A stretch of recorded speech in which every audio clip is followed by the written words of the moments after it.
Smoke-filled landscape of 18th century South India. It's a really chaotic time. We've got rumbling cannons, shining swords, and this intense, relentless struggle for power going on between the Marathas, the Nizam, and the rapidly expanding British East India Company. But right in the middle of all this madness stood one incredibly formidable force, a ruler whose very name literally made the hands of British soldiers shake. We are, of course, talking about Tipu Sultan, famously known as the Tiger of Mysore.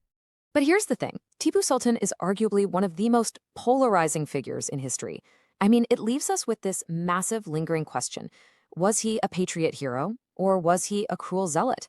Well, in this explainer, we're going to take a completely impartial look at the source material. We'll explore the extraordinary highs of his visionary leadership, and we won't shy away from the dark controversies and brutal atrocities recorded during his reign either. Our goal today isn't to take a side, but to lay out the facts exactly as they've been documented. Okay, let's dive into this. Here is our roadmap. 1. The tiger's rise. 2. The visionary innovator. 3. The controversial zealot. 4. The final stand. And 5. A complex legacy. Section 1. The Tiger's Rise. Defending Mysore. So, born in 1750, Tipu actually grew up in military camps under his father, Hyder Ali, who was the undisputed ruler of Mysore at the time. Tipu wasn't just handed power, he completely earned it on the battlefield. By the time he was a teenager, he was already leading thousands of soldiers in hit-and-run raids. He was also a total master diplomat. At one point, the British tried to isolate Mysore by allying with the Marathas and the Nizam of Hyderabad.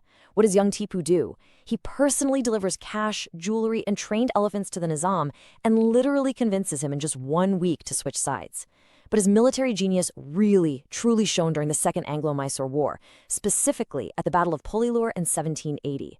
Tipu brought a weapon to the battlefield that absolutely decimated the British, the Mysorean rocket. These were iron-cased, gunpowder-fueled missiles, and they were sometimes even fitted with swords. Tipu had around 200 rocket men per brigade. They could be mass-launched, and get this, even fired from camels. At Polilur, these rockets caused massive explosions in the British gunpowder stores, engulfing hundreds of soldiers in flames and completely shattering their formations. 2 kilometers. That was the maximum range of these iron-cased rockets.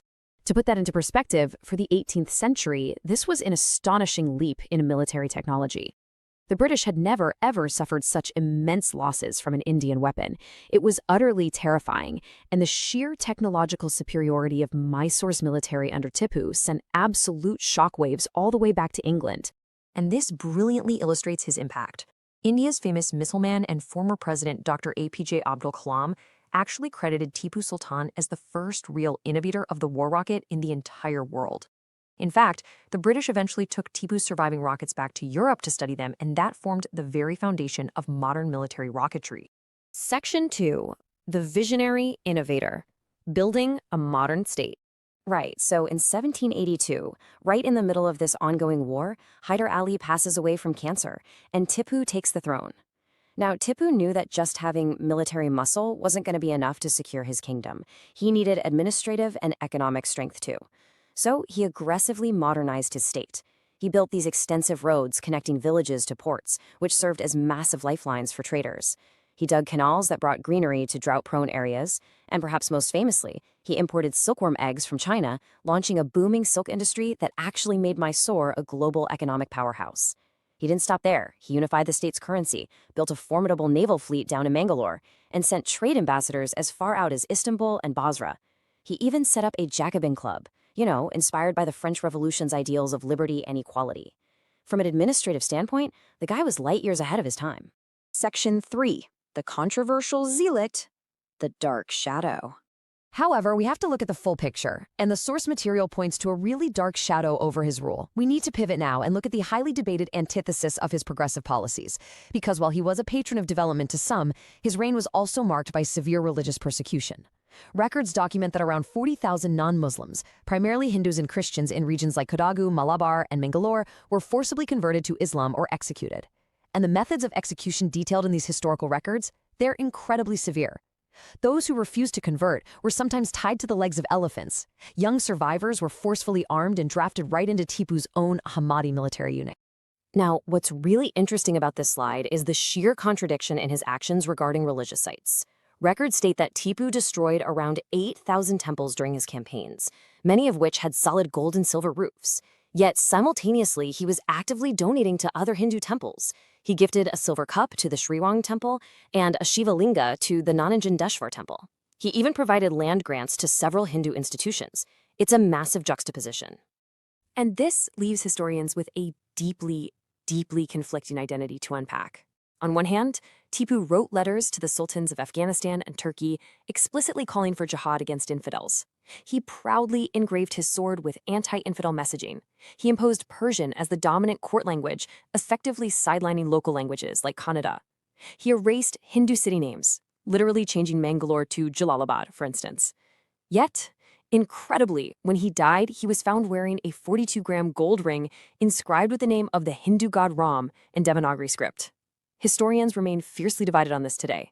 Were his harsh actions driven by pure religious fanaticism, or were they cold, calculated political maneuvers designed to crush rebellions and forcefully unify a fractured state against the British threat? Section 4. The Final Stand. The Fall of Srirangapatnam. This whole ideological debate brings us to the tragic climax of his life. As Tipu alienated his old allies through his aggressive policies, the British capitalized on the isolation of Mysore.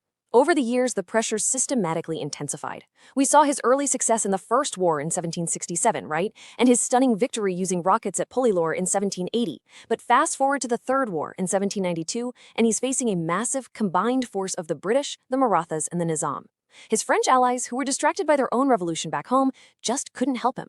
Lord Cornwallis laid siege to Sringapatnam, and Tipu was pushed right to the brink. That defeat in 1792 forced Tipu into the humiliating Treaty of Srirangapatnam, and the terms were absolutely devastating. He had to hand over half of his entire kingdom. Half of it. He was forced to pay an astronomical sum of 3 crore rupees. And honestly, most heartbreaking of all, 2 of his young sons were taken away as prisoners by the British just to ensure he actually paid his debts. But here's the thing about Tipu. Rather than breaking him, this crushing defeat only fueled his determination. He spent the next few years fiercely rebuilding his army and perfecting his rockets. Let's move to and see how this builds to his ultimate downfall. By the fourth and final war in May 1799, the British were terrified of Tipu's resurgence, so they attacked again. But the fort of Srirangapatnam didn't fall entirely by outside force, it actually fell from within.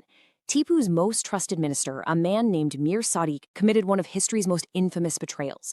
Sadiq makes a secret pact with the British. He basically kills loyalist commanders, deceitfully pulls the defending soldiers away from a breached section of the wall by telling them it's time to collect their pay, and then simply signals the British forces to safely pour into the fortress.